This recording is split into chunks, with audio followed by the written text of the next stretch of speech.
वाराणसी पहुंचे हैं UP cabinet मंत्री ओम प्रकाश राजभर जी। सबसे पहले एक तस्वीर हम दिखा दें कि वो अपने समर्थकों के बीच केवल चुनावी दौर में नहीं बल्कि आम दिनों में भी मौजूद रहते हैं, उनसे मिलते हैं। जरा पीछे की तस्वीर हम अपने सहयोगी से कहेंगे कि दिखा दीजिए। देर रात का वक्त है और उनके समर्थक उनसे मिलने पहुंचे हैं। अचानक यूपी कैबिनेट मंत्री वाराणसी पहुंचे, हम उनसे बात भी करेंगे उत्तर प्रदेश के तमाम सियासी हलचल और जो घटनाएं हुई हैं उसको लेकर, इसके अलावा देश के अन्य राज्यों को लेकर भी।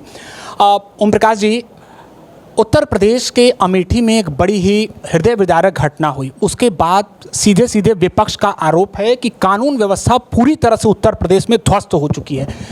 क्या आप कहेंगे, क्या आप मानते हैं कि कहीं न कहीं लगाम और लगाने की ज़रूरत है अपराधियों पर?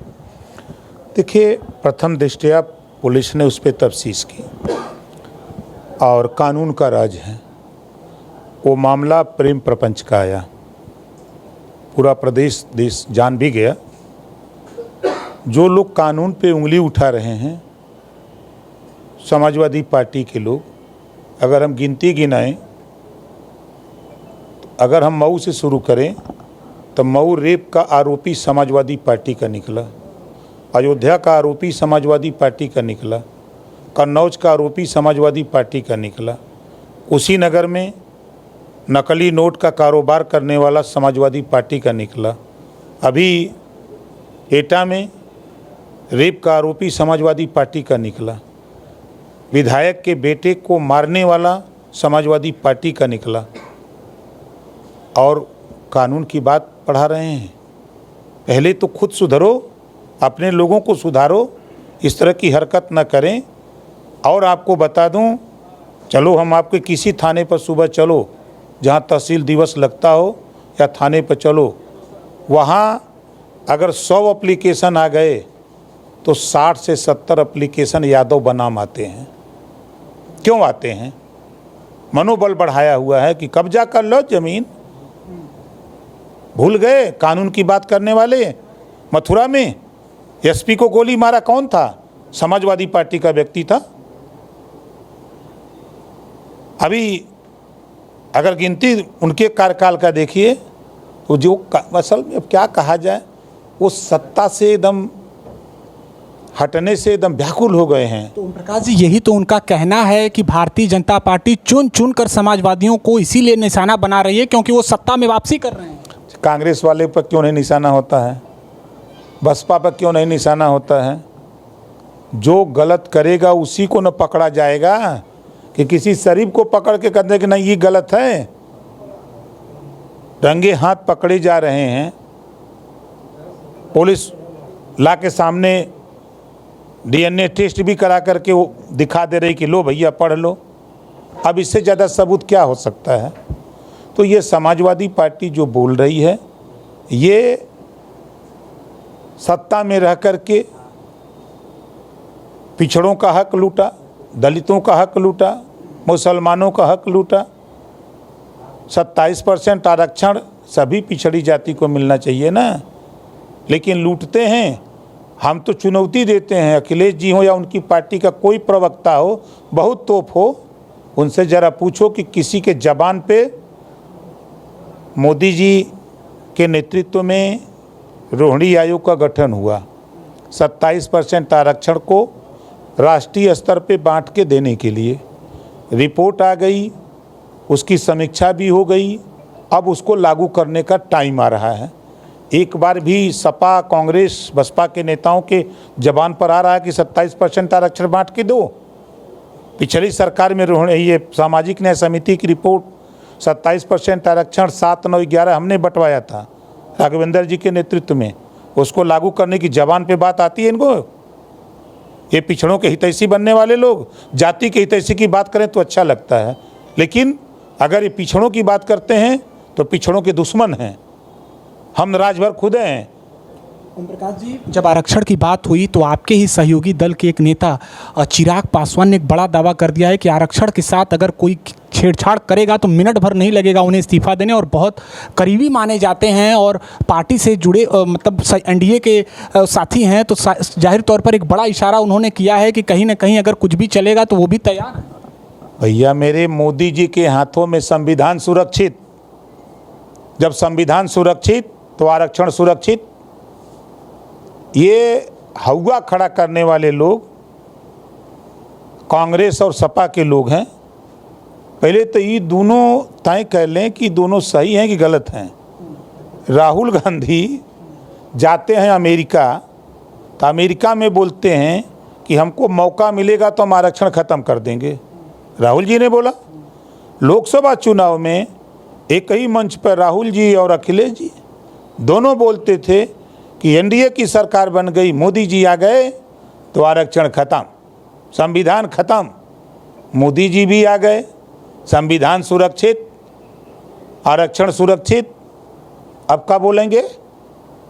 तो ये दोनों चित्तों का अंता के नहीं काम करते हैं। उत्तर प्रदेश उपचुनाव के पहले कुछ लोगों का कहना है कि समाजवादी पार्टी और कांग्रेस में कुछ ठीक नहीं चल रहा है, क्योंकि हरियाणा में समाजवादी पार्टी को कांग्रेस ने सीटें नहीं दी। आपको क्या लगता है 2027 उत्तर प्रदेश विधानसभा चुनाव तक सब कुछ ठीक रहे? 20 साल लगातार ये लोग विपक्ष में बाजा बजावे बैठ के कुछ कर नहीं सकते। 20 साल के बाद जो देखा जाएगा, फिर जब टाइम आई फिर बढ़ी। अभी कहीं कुछ होने वाला नहीं है। उत्तर प्रदेश के उपचुनाव में अगर बात कर लें 10 सीटों पर, तो क्या आप भी कुछ सीटों पर बात किए हैं शीर्ष भारतीय जनता पार्टी शीर्ष कमान से कि आप भी लड़ेंगे उत्तर प्रदेश? नहीं, हम बाई इलेक्शन में हमारी सीट नहीं है, हमारी सीट नहीं है। हम मजबूती से लगे हैं।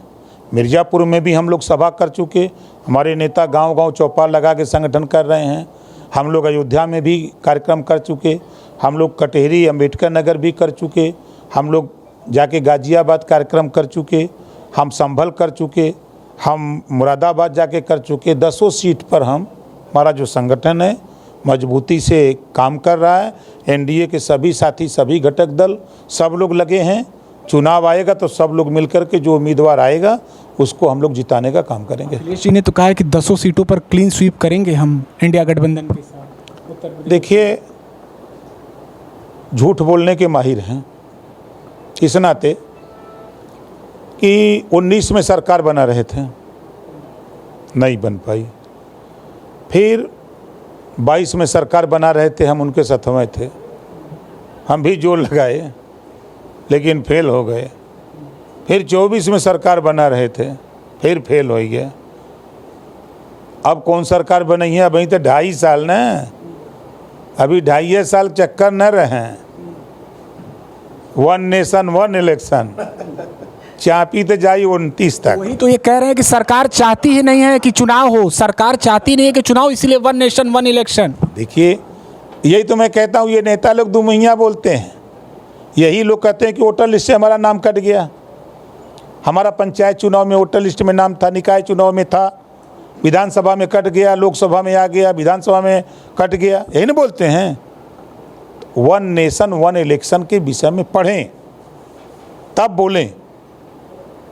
जब 18 साल उम्र का पंचायत चुनाव, निकाय चुनाव, विधानसभा, लोकसभा, एक वोटर लिस्ट बनने जा रही है पूरे देश में।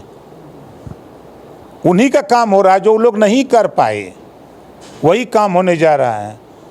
बाई इलेक्शन बार बार होते थे, उपचुनाव होते थे, बार बार मध्यावधि चुनाव होते थे। अब होने जा रहा है कि लोकसभा और विधानसभा के चुनाव एक साथ हों, क्योंकि हर समय चुनाव जब होता है तो आचार संहिता लगती है, विकास के काम बाधित होते हैं, रुक जाते हैं।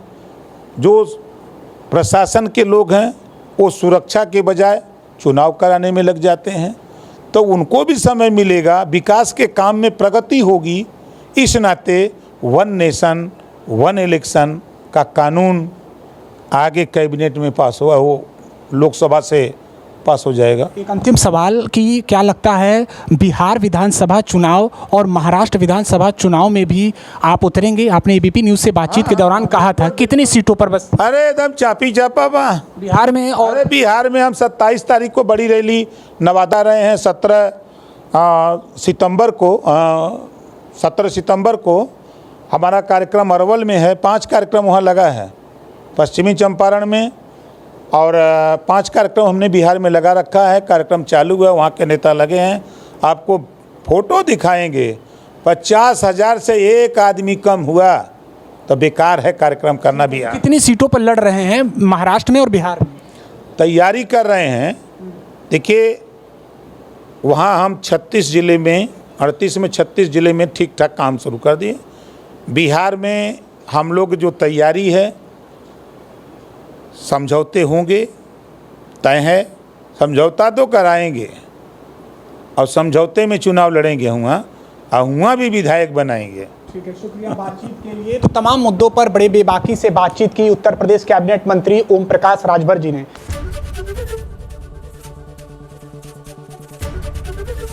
एबीपी गंगा, खबर आपकी, जुबान आपकी।